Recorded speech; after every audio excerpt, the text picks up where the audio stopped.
नमस्कार, मैं हूं प्रसून। बात एपीएन न्यूज के 10 दिन पहले के आकलन के बारे में, जिसमें इसी समय मैंने इंडिया गठबंधन में बन रहे अलग अलग धड़ों के बारे में चर्चा की थी। तब इंडिया गठबंधन के तमाम दलों के नेता इस बात को मानने से इनकार कर दिए, लेकिन जम्मू कश्मीर के पूर्व मुख्यमंत्री फारूक अब्दुल्ला ने बड़ा बयान दिया है। अब्दुल्ला ने कहा है कि अगर सीट शेयरिंग पर इंडिया ब्लॉक खतरे में आता है तो कई दल अलग अलग गठबंधन बनाने को तैयार हो सकते हैं।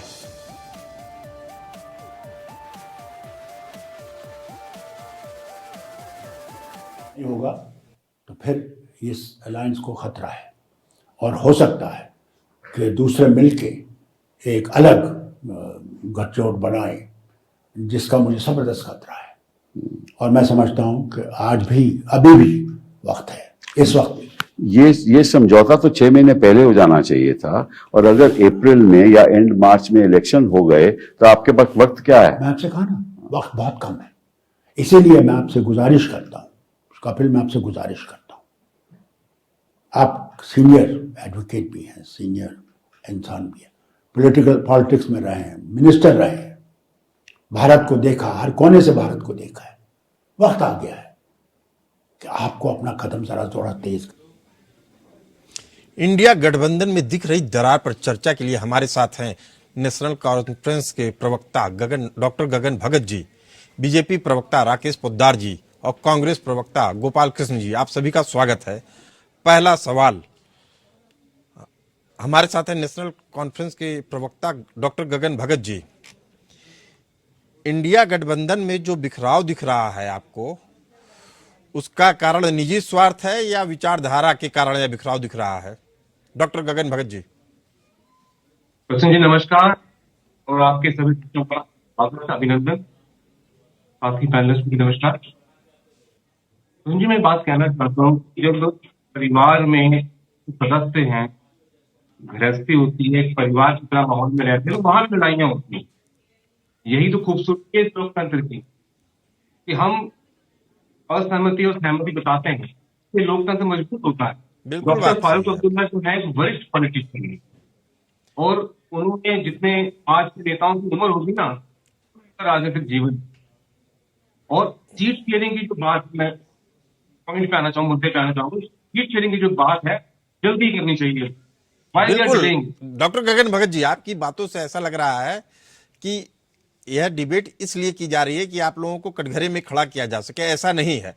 हम लोगों का मकसद केवल ये है कि एक मजबूत विपक्ष के तौर पे आप लोग उभरें, एक विचारधारा के आधार पे आगे बढ़े, एक मजबूत ऐसी शक्ति के रूप में उभरे जहां सभी दल एक कॉमन मिनिमम प्रोग्राम पे आगे बढ़े। लेकिन हो क्या रहा है कि आप लोग सच्चाई भी नहीं स्वीकार करते हैं। 10 दिन पहले इसी तरह की डिबेट में सारे प्रवक्ताओं ने कहा नहीं, आपस में इंडिया गठबंधन बहुत सही है। फारूक अब्दुल्ला जी का धन्यवाद, उन्होंने सच्चाई स्वीकार की। सच्चाई आप स्वीकार करेंगे तब आपको आगे का रास्ता मिलेगा। बीजेपी प्रवक्ता से भी यही हमारा सवाल है। राकेश पोद्दार जी, क्या लगता है कि यह विचारधारा की लड़ाई है जिसके कारण से मनमुटाव हो रहा है, या निजी स्वार्थ है? देखिए प्रसून जी ने आपने बिल्कुल सही सवाल आज उठाया है कि विचारधारा की लड़ाई, बिल्कुल एक विचारधारा की लड़ाई है। जितनी भी पार्टी, फारूक अब्दुल्ला की पार्टी हो, चाहे मुफ्ती मोहम्मद की पार्टी हो, चाहे अखिलेश यादव की हो, चाहे ममता बनर्जी की पार्टी हो, किसी भी पार्टी, चाहे अरविंद केजरीवाल की पार्टी हो, सारे लोग कांग्रेस के विरोध में ही अपनी पार्टी बनाई। चाहे शरद पवार की पार्टी हो, ममता बनर्जी की पार्टी हो, सभी लोग उनके विचारधाराओं से विपरीत में इन्होंने पार्टी बनाई। लेकिन आज ये लोग एक एकत्र हो गए। मैं इनको धन्यवाद देना चाहता हूं कि कम से कम आप लोग एक मजबूती के साथ विपक्ष की भूमिका निभाइए, ताकि जब मैं सरकार चलाऊं तो आप तंत्र में, सदन में आवाज अपनी बुलंद करिए, जनता की जो आवाज है। लेकिन मैं एक चीज और कुछ कहना चाहता हूं, जो इन लोगों का संयोजक का चल रहा था प्रसून जी, संयोजक इसलिए बनाए जाते हैं कि आप एक तरह जो आने वाला समय जो आपने जो मैनिफेस्टो तैयार करोगे, इसमें संयोजक का बहुत बड़ा रोल होता है। कि इसमें ये रोल होता है कि कौन सा सीट पे कौन कहां लड़ेगा, और सभी प्रदेश का जो मुद्दे हैं उसमें शामिल किया जाता है। लेकिन ये लोग अपनी विचारधाराओं की लड़ाई छोड़कर कि आज एकत्रित हुए हैं, सिर्फ एक मोदी को हटाने के लिए एकत्रित हुए हैं। और मैं एक चीज और कहना चाहता हूँ, क्या पंजाब और दिल्ली में अरविंद केजरीवाल मानेंगे? बंगाल में अधीर रंजन चौधरी जी ने कहा कि मैं नहीं, ये सवाल इंडिया गठबंधन के नेताओं के लिए छोड़ दीजिए, क्यों मानेंगे या नहीं मानेंगे। कांग्रेस प्रवक्ता गोपाल कृष्ण जी है हमारे साथ, क्या बनेगा। और मैं एक चीज और बात कहना चाहता हूँ, सुन लीजिए राकेश पोद्दार जी, यह विषय इंडिया गठबंधन के दलों के नेताओं का है, हम उसी पे आते हैं। कांग्रेस प्रवक्ता गोपाल कृष्ण से इसका जवाब लेते हैं। गोपाल कृष्ण जी, कांग्रेस को लेकर सहज नहीं हो पा रहे हैं जेडीयू। आज आप देखिए कि मीटिंग हो रही है जेडीयू की, लालू यादव जी और तेजस्वी के साथ नीतीश कुमार जी की मीटिंग हो रही है। गोपाल कृष्ण जी, क्या कारण है कि ये दल, वामपंथी दलों की भी बात कर ले, वो कांग्रेस के साथ सहज नहीं नजर आ रहे, जिसके कारण से फारूक अब्दुल्ला का बेबाक बयान आया कि अगर ये यही दौर रहा तो मुश्किलें और भी आएंगी। जी, मैं सबसे पहले आप सभी लोगों को नमस्कार, सभी प्रवक्तागण को नमस्कार। मेरा कहना क्या है कि फारूक अब्दुल्ला जी बहुत बड़े नेता है, बहुत वरिष्ठ नेता है, उनको पूरे भारत की समझ है। उन्होंने एक सलाह दिया है कि जल्दी से जल्दी इस काम को एक्सेलरेट करके सीट शेयरिंग को फाइनल किया जाए। इससे ज्यादा और उन्होंने कुछ विशेष बोला नहीं है। जब जहां तक रह गया आज लालू जी और नीतीश जी की मुलाकात का, तो भाई दोनों सरकार में है, एक सीएम है, एक डिप्टी सीएम है, तो जरूर मिल सकते हैं। और अगर इंडिया गठबंधन के बारे में बात हुई है, तो चूंकि बिहार में मुख्य दो घटक है, वही लोग हैं, तो वो लोग दोनों मिल रहे हैं। गोपाल कृष्ण जी, आप कह रहे हैं कि फारूक अब्दुल्ला के बयान का मतलब सीमित अर्थ निकालना चाहिए। जी, मेरा इस पे ऐतराज है, इसलिए ऐतराज है कि वो बता रहे हैं कि आपकी इंडिया गठबंधन में कई गुट पहले से ही बन चुके हैं, और ये गुट क्यों बन रहे हैं? चूंकि ये गुट आपस में बात कर रहे हैं, किसी एक संयोजक के जरिए नहीं बात कर रहे हैं, किसी एक चेयरमैन के जरिए बात नहीं हो रही है, किसी एक कॉमन प्लेटफॉर्म पे नहीं बात हो रही है, अलग अलग धड़ों में बात हो रही है। जैसे नीतीश जी से सीपीआई के लीडर डी राजा मिलते हैं, आज लालू यादव जी वो मिल रहे हैं, तेजस्वी यादव। आपको क्या नहीं लगता है कि एक ही मंच पे आपस में बैठ के बात कर लें? अखिलेश यादव जी से अलग से मीटिंग हो रही है, ममता बनर्जी साहब मना कर देती है। मेरी बात सुनिए आप गोपाल कृष्ण जी, रास्ता आपको तलाशना आसान होगा, आप इसको अन्यथा न लें। आप ये समझिए कि अगर आप सच्चाई स्वीकार करेंगे तो आपको भी रास्ता मिलेगा और जनता को भी क्लैरिटी आएगी कि आप जा कहां रहे हैं, आपके साथ चलना है या नहीं चलना है। बिल्कुल। सबसे बड़ी बात बता दें कि इंडिया गठबंधन के कई सारे मीटिंग हो चुके हैं, 3 मीटिंग हो चुके हैं, और ये चौथी मीटिंग, अभी एक वर्चुअल मीटिंग भी हुई थी। वर्चुअल मीटिंग में ये मामला आ चुका है फाइनल कि भाई जो जिस एरिया में स्ट्रांग है, क्योंकि अब ये गठबंधन किसी एक पार्टी का नहीं रह गया है, ये इंडिया का रह गया है। एक चीज पहले तय हो चुका है कि हमारा एक पार्टी का एक सदस्य ही एनडीए के खिलाफ उतरेगा। गोपाल कृष्ण जी, एक बड़ी खबर आ रही है आपके लिए। जी, बताया जा रहा है जेडीयू के एक नेता हैं, वो कह रहे हैं, बयान दे रहे हैं कि नीतीश कुमार जी का एनडीए से कोई बैर नहीं है, यानी मोदी जी से कोई बैर नहीं है। दूसरा बयान अमित शाह जी की तरफ से आ रहा है, उसमें उन्होंने कहा है कि बातचीत का दरवाजा बंद नहीं हुआ है। इसके कोई बड़े मायने आप निकालते हैं या इसको भी सीमित तौर पे आप देखते हैं? मैं ये मायने नहीं निकालता हूँ कि बीजेपी वाले तो बहुत डिसेपरेट है नीतीश जी को लाने के लिए, एकदम हाथ पांव पकड़े हुए हैं कि भाई नीतीश जी आ जाइए, हम लोग को बिहार में बचाइए।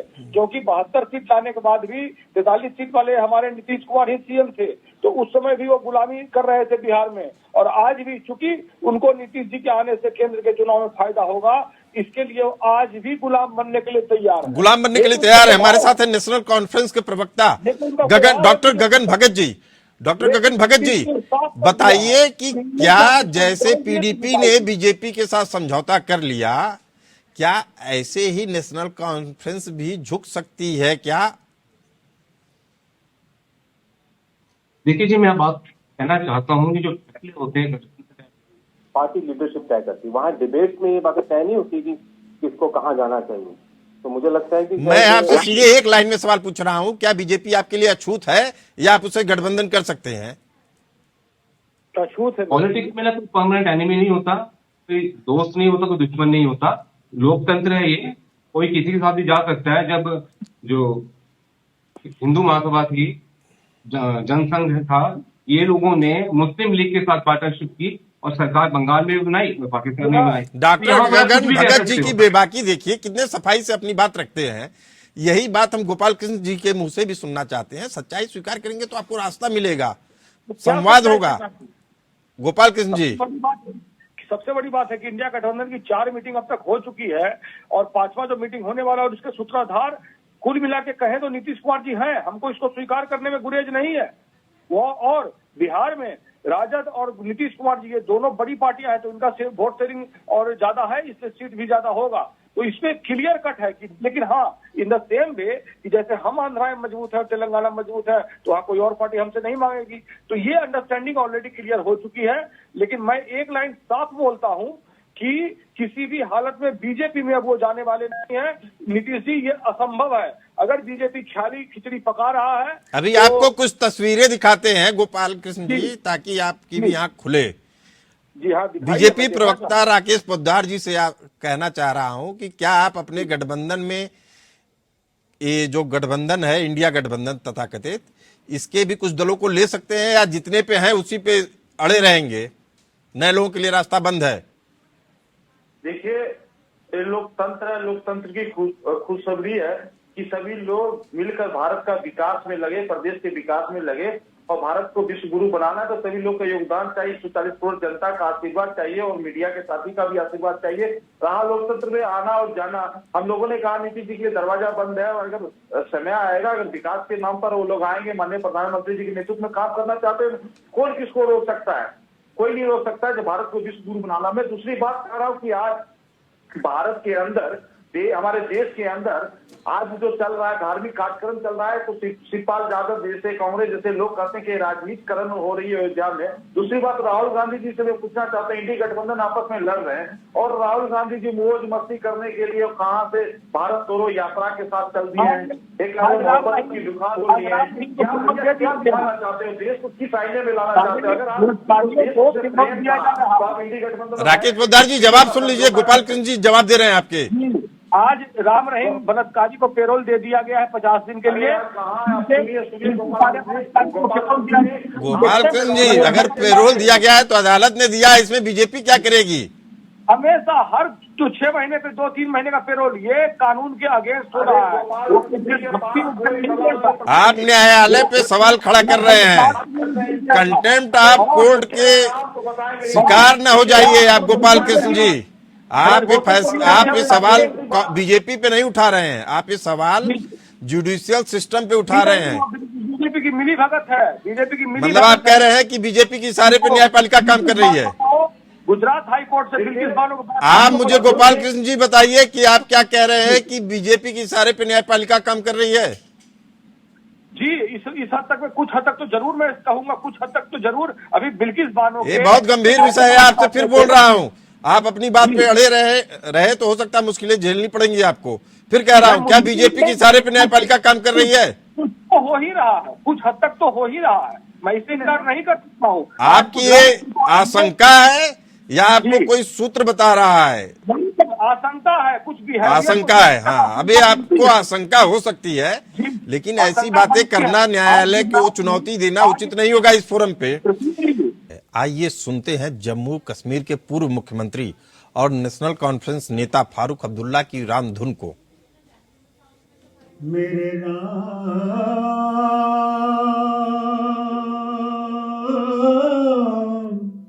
मेरे राम,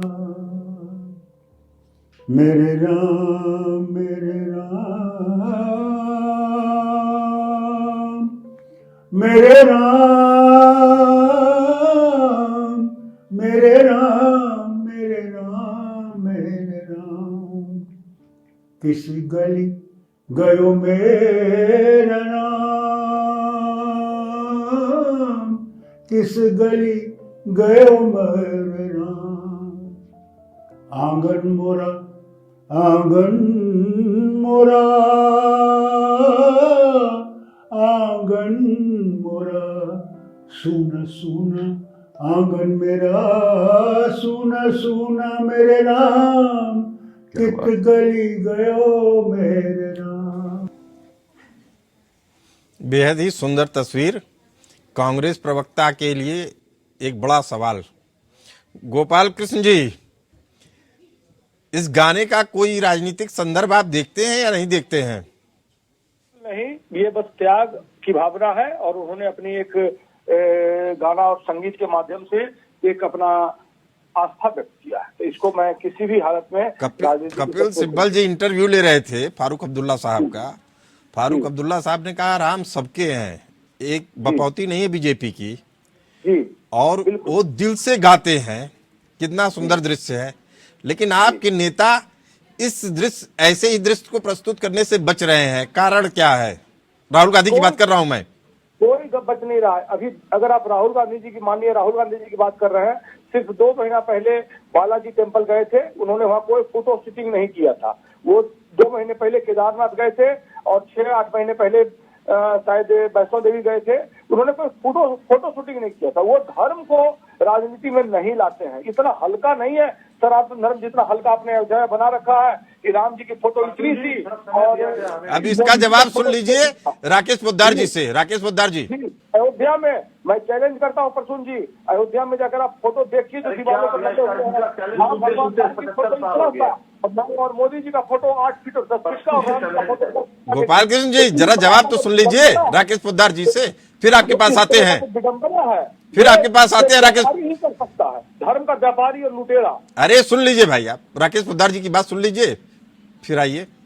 देखिए प्रसून जी, हम लोग ना धर्म के व्यापारी हैं और धर्म और राजनीति का रिश्ता तुलसीदास जी ने 516 पेज पे लिख के गए हैं।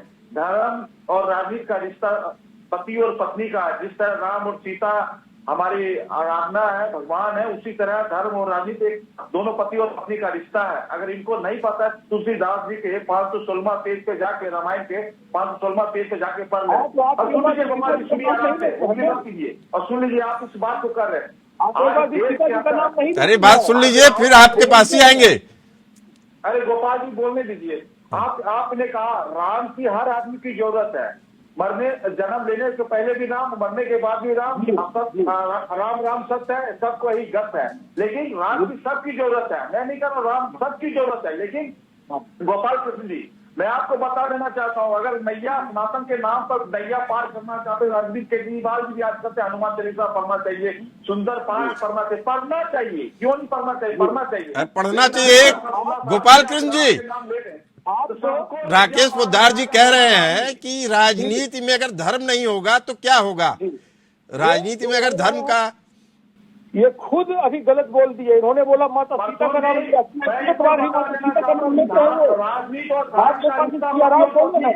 अरे क्या बात करते हैं? राम सिया राम, सिया राम राम राम। अरे राम में भी बांट देंगे क्या आप? राम को, राम दरबार को बांटेंगे क्या आप? देखिए गोपाल कृष्ण जी, आप लोग चर्चा जब करते हैं ना, तो एक सम्यक चर्चा होती है जिसमें कोई नतीजा निकल सकता है, जिसमें आपको रास्ता दिख सकता है। आप लोग क्या करते हैं? चर्चा करने के लिए ही चर्चा करते हैं, उस चर्चा का कोई निष्कर्ष नहीं होगा। आप राम को भी कटघरे में खड़ा कर देते हैं, आप तमाम ऐसी चीजों को कटघरे में खड़ा कर देते हैं जिससे रास्ता नहीं मिलता, रास्ता ब्लॉक हो जाता है। आपसे मैं केवल कह रहा हूं कि क्या आप मानते हैं कि अगर राजनीति में धर्म आ जाए तो इस पे कोई विवाद का विषय है? मैं आपको एक चीज बताता हूँ, मैं आपको एक बहुत प्रैक्टिकल चीज बताता हूँ। धर्म आ जाए ठीक है, क्या 2014 से पहले इस देश में मंदिर नहीं थे प्रसून जी? इनके पास ज्ञान नहीं है भैया, इनके पास कोई ज्ञान नहीं है। हर साल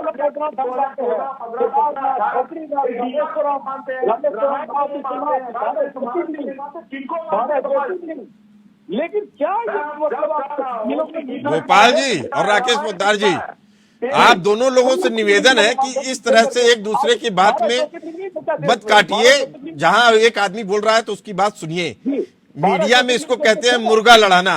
तो कृपया करके आप लोगों से प्रार्थना है कि आप लोग ऐसी बातें, एक दूसरे की बातें मत काटें। 30-30 सेकंड में अपनी बात रख दे। गोपाल कृष्ण जी पहले 30 सेकंड में आप अपनी बात रखिए, अगले 30 सेकंड में राकेश पोद्दार जी। गर्व महसूस करता हूँ कि जब से मैंने आंख खोला इस धरती पर, और भगवान राम और ज्योतिर्लिंग 12 ज्योतिर्लिंग पहले से थे, रामेश्वरम, बद्रीनाथ, केदारनाथ, बाबा विश्वनाथ, बाबा बैद्यनाथ धाम, और ऐसे लाखों यहाँ इस धरती पर ऑलरेडी थे। अब अगर कोई कहता है कि हमने राम को लाया है तो इस व्यापार को हम बर्दाश्त नहीं कर, आप बर्दाश्त नहीं करेंगे। राकेश पोद्दार जी, आप कह रहे हैं कि आप ये व्यापार कर रहे हैं, राम की भक्ति को का व्यापार कर रहे हैं जी। प्रसून जी, हम राम के नाम को व्यापार नहीं कर रहे। राम का जो मंदिर का जो मुद्दा था 1990 से हम लोग लगातार लड़ते रहे। आप प्रसून जी, मैं एक छोटी सी बात बता दूं, सरजू नदी में जो लाशें बही थी उसमें रेत भरा गया था, पत्थर बांध के उसको डुबाया गया था और सरजू नदी के लाश के देख के खून पानी हो गया था। इनको सनातन के लोग हैं, आप धर्म को मानिए, अपने धर्म को मानिए, अपने धर्म कायम पर रखिए। आप मैं एक चीज पूछना चाहता हूँ, आप कभी कह सकते हैं कि इफ्तार पार्टी देना चलिए ठीक है, अब एक बार गगन जी से बात कर लेते हैं। गगन जी नेशनल कॉन्फ्रेंस प्रवक्ता हैं। गगन जी, इस पूरी स्थितियों परिस्थितियों का आकलन आपका क्या है? जी दोबारा बोलेंगे सवाल एक बार, जो सुनाई नहीं दिया। गठबंधन में कई धड़े हैं, इस पे आपका बन रहे हैं, ऐसा आपके नेता कह रहे हैं, तो इस पे क्या आकलन है? रास्ता निकल जाएगा या राम मंदिर के चौखटे पे आते ही मामला अटक जाएगा? ऐसी कोई बात नहीं, मैं आपको बड़ी एक बात, नेशनल कॉन्फ्रेंस के प्रवक्ता की आवाज कट गई। सरकार जो है ना, किसी भी धर्म को आप फॉलो कर सकते हो, ये ताकत हमें संविधान ने दी।